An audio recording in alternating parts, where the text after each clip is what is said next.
Nous sommes là avec la représentante de la Fondation Paul Gérin-Lajoie, Madame Louise Kandé. Nous autres, c'est-à-dire les représentants de l'IA, M. Alioune Badara Diop, n'est-ce pas, ancien responsable du centre de ressources de la Fondation, et moi-même, ancien directeur de la Fondation Paul Gérin-Lajoie.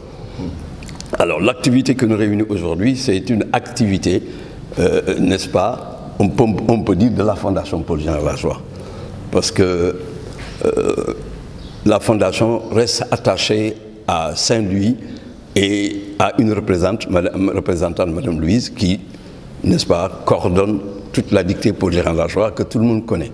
Je crois que beaucoup de personnes qui aujourd'hui sont devenues des autorités ont pu bénéficier de l'appui des activités de la Fondation Paul Gérin-Lajoie pour aller au Canada, n'est-ce pas, et revenir.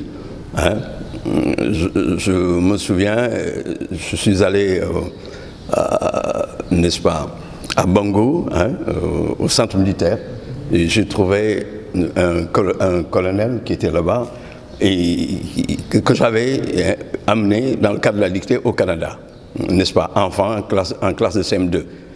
C'est lui qui m'a reconnu, pour dire simplement que l'œuvre de la Fondation est encore là. Est encore là. Alors, ce qui nous réunit ce matin, c'est véritablement quelque chose de très touchant. C'est un ancien ami de Saint-Louis qui a eu à travailler avec M. Alioune Badara Diop dans n'est-ce pas, son cursus, parce qu'il a été au Canada pour une formation, n'est-ce pas, de 2 ans autour de ce qui touche la biotechnologie, et il a eu à travailler avec M. François Limanche. Donc, M. François qui est venu assez souvent comme, n'est-ce pas, volontaire de la Fondation et qui a travaillé avec nos écoles et qui est très connu au niveau de Saint-Louis. Tous ceux qui connaissent Badra, qui connaissent Maliba, le connaissent parce que c'est 2 personnes qui l'accompagnaient partout et il lui arrivait de rester ici plusieurs mois. Enfin, quand il a même quitté la Fondation, il venait ici des vacances.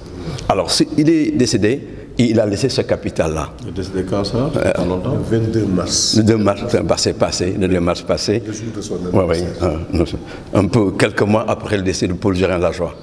Et je fais n'est-ce pas, une fenêtre dans mes propos pour dire que Paul Gérin-Lajoie méritait, n'est-ce pas, qu'une de nos écoles porte son nom.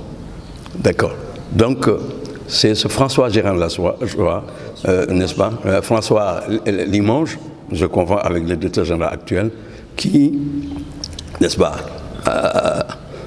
a capitalisé ce que vous voyez là derrière nous, 12 000 livres, n'est-ce pas? C'est toute la lecture de sa vie et c'est de la haute lecture. Et il avait l'habitude de me dire que son professeur lui disait « lisez, ça vous mettra du plomb dans la tête ». C'est quelqu'un donc qui a passé toute sa vie à lire et ces cartons qui sont là, n'est-ce pas, c'est des livres qu'il a achetés de sa poche. Et à sa mort, sa famille a demandé à la Fondation qu'est-ce qu'il fallait en faire. La Fondation, le président, n'est-ce pas, François Gérin-Lajoie a, n'est-ce pas, dans son attachement à Saint-Louis, demandé à ce que, n'est-ce pas, ce capital soit, n'est-ce pas, envoyé à Saint-Louis. Et le conteneur vient d'arriver, n'est-ce pas. On remercie Madame Louise qui a fait les efforts qu'il fallait avec les autorités du ministère pour que ce capital puisse être là. Donc nous sommes là aujourd'hui avec les représentants de l'inspection pour une cérémonie de remise, n'est-ce pas, symbolique à l'inspection.